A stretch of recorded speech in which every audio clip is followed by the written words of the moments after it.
Hello, everyone, and welcome back to Easy English with Eva. Today, we have a very special guest back in the studio. If you watched our previous lessons, you already know him. He is an ESOL teacher with many years of experience helping students speak English naturally. Welcome back, Alex. Thanks, Eva. It's always great to be here, and today we're going to share something that many learners don't realize. A secret. A secret. I like secrets. Actually, something interesting happened this morning. I was making tea in the kitchen and reading a message from one of my students, and the student wrote, "I want to improve my English vocabulary, but there are just too many words." Oh yes, I hear that all the time from learners. Exactly. And it made me think about something important. Many listeners believe they need to memorize thousands and thousands of words to speak good English. But the truth is, you really don't. Wait, that sounds suspicious. Are you saying we can learn more vocabulary without studying more words? Exactly, because English vocabulary has patterns. Once you see those patterns, one word can suddenly become 5 or even 10 new words. That sounds like magic. Not magic. Just prefixes, suffixes, and word families. Think about this word, teach. We have teach, teacher, teaching, teachable. And suddenly your vocabulary is already growing. You're absolutely right. English works a bit like building blocks. You start with one word, and then you add prefixes, suffixes, and endings, and suddenly you have a whole family of words. Exactly. And the amazing thing is that native speakers use these patterns every single day without even thinking about them. So today, we're going to show you how it works. We'll explore some of the most useful prefixes and suffixes in English. We'll share some funny examples, some real-life mistakes students make, And a few little tricks that teachers don't always explain. and by the end of this lesson, you'll know how to expand your vocabulary much faster without memorizing endless word lists. So here's our question for you watching right now. Have you ever learned one English word and then discovered 5 or 6 new words from it? Tell us in the comments below. Yes, we love reading your examples. And if you enjoy practical English lessons like this one, don't forget to like the video and subscribe to the channel. All right, are you ready to multiply your vocabulary? Let's get started. All right, Alex, before we go any further, I want to show our listeners something interesting. Okay, now I'm curious. What did you notice? Well, many students think vocabulary is just a long list of separate words. You learn one word, write it in your notebook, and that's it. Yes, that's very common. Students learn a word and then move on to the next one. Exactly. But English doesn't really work like that. Right. English actually loves something called word families. Word families? Yes, one simple word can create a whole group of related words. All right, show us what you mean. Actually, we already used a perfect example in this episode. Really? Yes, we often say this at the beginning of the show. Listeners. That's true. But look at how this word is built. The base word is listen. The action. Exactly. Then we get listening. For example, I'm listening to a podcast, And then we add ER. Now we get listener. which means a person who listens. Exactly. So now we have listen, listening, listener. 3 words from the same root. That's actually interesting because our viewers are literally listeners right now. Exactly. They're listening to us talk about listening. That sounds a little confusing. Yes, but it's a great example of how English builds vocabulary. And once learners start noticing these word families, something interesting happens. Vocabulary starts growing much faster. Because you're not learning random words anymore. You're learning patterns.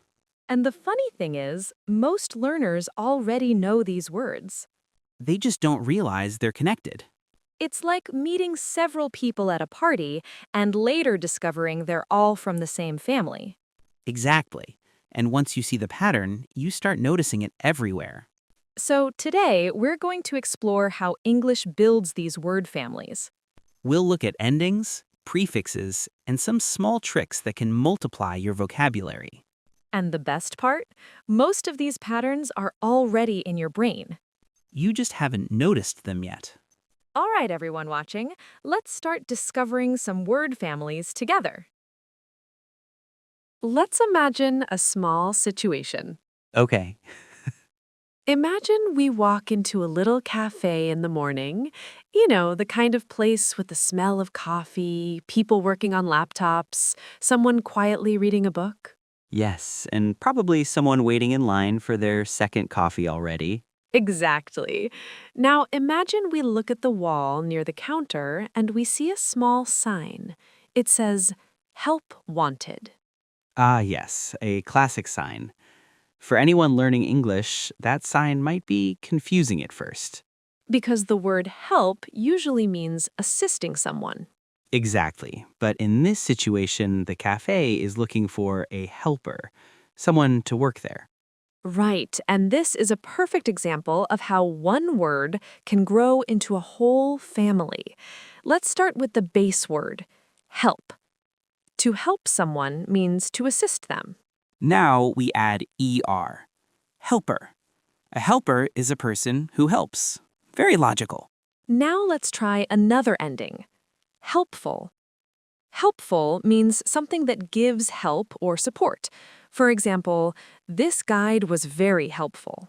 And now the opposite, helpless.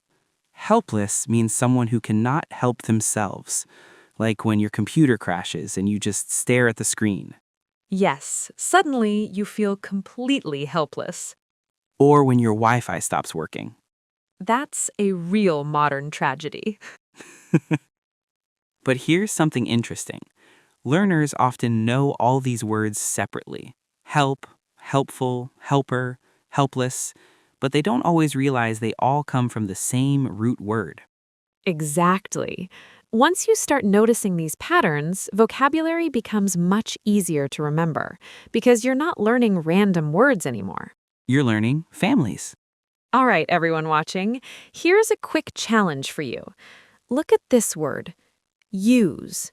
Can you think of 2 or 3 other words from the same family? Take a moment and think about it. Pause the video if you want. All right, Eva, let's see. First, we have user. A user is a person who uses something. For example, I'm a daily user of this app. Good one. Then we have useful, something that helps you or has value. For example, this dictionary is very useful. And now the opposite, useless. Something that has no value or doesn't work, like when your phone battery is at 1%. Yes, at that moment, your phone becomes completely useless. And suddenly we have 4 words, use, user, useful, useless. 4 words, 1 root. That's how vocabulary grows naturally in English. So the next time you learn a new word, ask yourself a simple question. What other words live in this family? And very often, you'll discover 2, 3, sometimes even 5 new words. You know, Alex, this actually reminds me of something. Oh, what happened? Didn't you tell me recently that one of your students sent you a confusing message? Oh, yes, that's true. That actually happened a few days ago. I received a message from one of my students. What did the message say? The student wrote, "Alex, I'm sorry if I didn't understand you yesterday. I think there was a misunderstanding." That sounds very polite. Yes, but when I first read the message quickly, I misunderstood it. Really? Yes, for a moment, I thought the student was saying the lesson was confusing or maybe not good. Oh no. Exactly. For about 10 seconds, I thought, oh, maybe the lesson wasn't clear. And then? Then I read the message again more carefully, and I realized something. What? There was simply a misunderstanding. Ah, perfect word for today's lesson. Exactly. Because look what happens with this word family. Let's start with the base word, understand. To understand something means you know the meaning or the idea. For example, I understand this grammar rule. Now, let's add a prefix, misunderstand. Right. The prefix miss means wrongly. So misunderstand means to understand something the wrong way. For example, I misunderstood your message. Now here's the noun form, misunderstanding. A misunderstanding is a situation where two people understand something differently. For example, I thought the meeting was tomorrow, and someone else says, no, the meeting was today. Yes, that creates a misunderstanding. Now let's look at another form, understandable. Understandable means something is easy to understand. For example, her explanation was very clear and understandable. And finally, a very common past form, misunderstood. For example, I misunderstood your message yesterday. So, from one root word, we now have several related words: understand, misunderstand, misunderstanding, understandable, and misunderstood. That's 5 useful words from one idea. Exactly. And this is what we want learners to notice. English vocabulary is not just random words. It's a network. Words are connected. All right, everyone watching, here's a quick question for you. Which sentence is correct? I misunderstanding the instructions? I misunderstood the instructions. Take a second and think. The correct answer is I misunderstood the instructions because we need the past tense of the verb.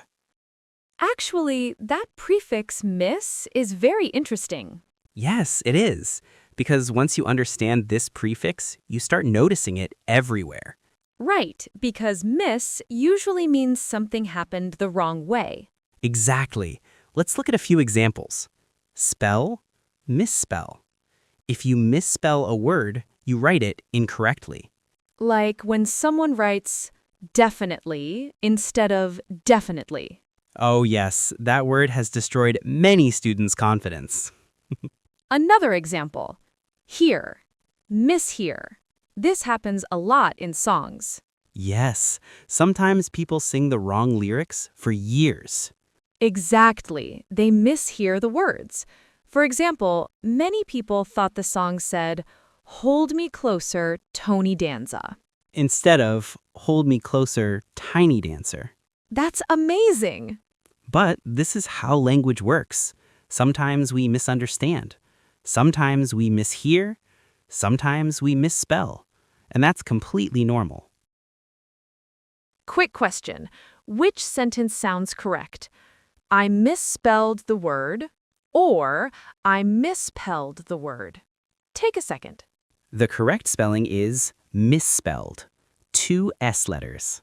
Yes, English spelling can be a little tricky, but let's move to another very powerful prefix.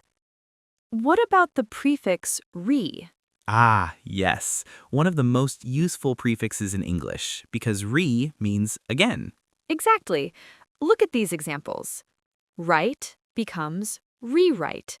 If you rewrite something, you write it again. Like when a teacher says, please rewrite your essay. Students love that. Another example, read becomes reread. Sometimes you reread a message because you're not sure you understood it. Yes, especially emails. You read it once, then you reread it and suddenly think, wait, what does this mean? Exactly. Another example, start becomes restart. You restart your computer or restart a project or restart your English learning journey. That happens to many learners. Yes, sometimes people stop studying for a while and then restart again later, and that's completely okay. Language learning is a long journey. Now let's look at another prefix that learners see everywhere. Un. Ah, yes. This prefix creates the opposite meaning. Exactly. Look at these examples. Happy, unhappy. Fair, unfair. Known, unknown. This is very powerful because one word suddenly creates another. Yes, instead of learning two completely different words, you just add a prefix. And suddenly the meaning changes. For example, this rule is fair. This rule is unfair. Very simple, but very useful. Now, let's talk about a suffix we hear every day, ness. Yes, this suffix turns adjectives into nouns. For example, happy becomes happiness. Happiness is the feeling of being happy. Another example, kind becomes kindness. Kindness means being nice to other people. And one more, dark becomes darkness. Darkness is the absence of light. Exactly. So the pattern is simple. Adjective becomes noun. Sad becomes sadness. I think one of the most common endings learners hear is ly. Yes, that's a very important one because it often turns adjectives into adverbs. Right. Look at this example. Quick to quickly. He runs quickly. Another example, slow to slowly. She speaks slowly. This is very useful for describing how actions happen. Exactly. Instead of saying he speaks slow, we say he speaks slowly. Let's give our viewers a small challenge. All right, take the word care. Can you think of 3 related words? Pause the video and think. All right, Alex, let's see. We have care, careful, careless, carefully. 4 words already. Exactly. Careful means paying attention. Careless means not paying attention. And carefully describes the action. So again, we see something interesting. One small root word. Creates a whole family. So here's the big idea of today's lesson. English vocabulary grows through patterns. Prefixes, suffixes, word families. Exactly. And once you start noticing these patterns, learning English becomes much easier. Because you're not memorizing thousands of separate words anymore, you're building connections. And that's how native speakers actually learn vocabulary. They see the patterns, and slowly the language starts to make more sense. Alex, before we finish, let's connect everything we've discovered today. I want to take all these prefixes, suffixes, and patterns and turn them into one simple system. Because when learners start seeing the pattern, English vocabulary suddenly becomes much easier. Yes, instead of thousands of random words, you start seeing building blocks. Exactly. Let's start with one of the most common suffixes in English, the suffix er. Very often, this suffix describes a person, tool, or thing that performs an action. For example, teach, teacher, write, writer, drive, driver. And sometimes a similar suffix appears, or. Words such as actor, editor, doctor, director. Different spelling, but usually the same idea, a person who performs an action. Another suffix learners often notice is ist. This suffix usually describes a specialist or a profession. For example, artist, scientist, journalist, dentist. And also tourist, which is interesting because that's not a profession, just someone visiting a place. Now here's another very powerful pattern. Some suffixes turn verbs into nouns. 2 very common ones are tion and ment. For example, inform, information, create, creation, develop, development, improve, improvement. These suffixes are extremely common in academic and professional English. Now, let's look at 2 suffixes that almost work like opposites, full and less. Helpful means full of help. Helpless means without help. Careful and careless. Hopeful and hopeless. Once you recognize this pattern, you can understand many new words immediately. Another very useful suffix is able. This suffix usually means something can be done. Read, readable. Wash, washable. understand, understandable. If something is understandable, it means it's easy to understand. And here's another suffix learners hear every day, the suffix li.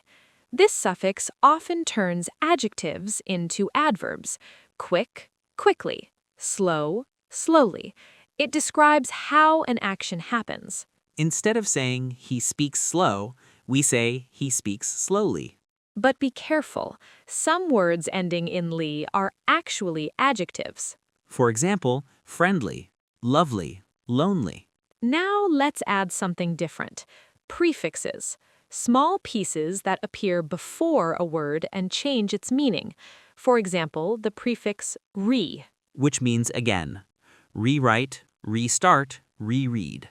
Another useful prefix is miss. Which means wrongly. Misunderstand, misspell, mishear. And one of the most common prefixes in English, un. Which creates the opposite meaning.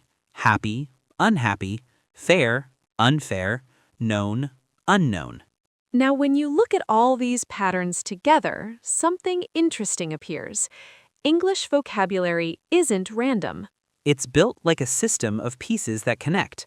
Prefixes, suffixes, word families. And when you learn one word, you often unlock several more. For example, care, careful, careless, carefully, carefulness. This is what linguists call a word family. All right, Alex, let's test this idea. I'll say a word and you build the family. Okay, let's do it. First word, act. Act, actor, action, active, activity, actively. Nice. Next word, create. Create, creator, creative, creation, creativity. One more, help. Help, helper, helpful, helpless, helpfully. So the next time you learn a new English word, ask yourself one simple question. What other words belong to this family? Because once you start seeing these patterns, English stops looking complicated. It starts making sense. And that's exactly what this channel is about, helping you see how English really works. Making English clearer, simpler, and easier to understand. So if you enjoy learning English this way, don't forget to subscribe. Because here, we don't just memorize English, we learn to understand it. And when English makes sense, learning becomes much easier. Thanks for learning with us today, and we'll see you in the next lesson.